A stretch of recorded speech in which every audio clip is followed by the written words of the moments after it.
Biliyorsunuz Pakistanlı kardeşlerimizin bizim milletimizin kalbinde çok ayrı bir yeri var.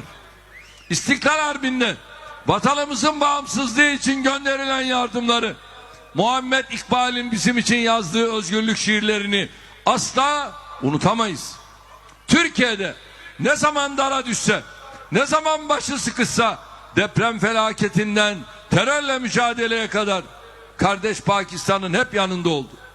Ülkemizin hem Pakistan'la samimi, yapıcı, yoğun ve çok yönlü ilişkileri bulunuyor.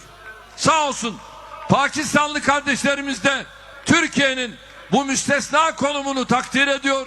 Sorunun çözümü için bizden destek bekliyorlar.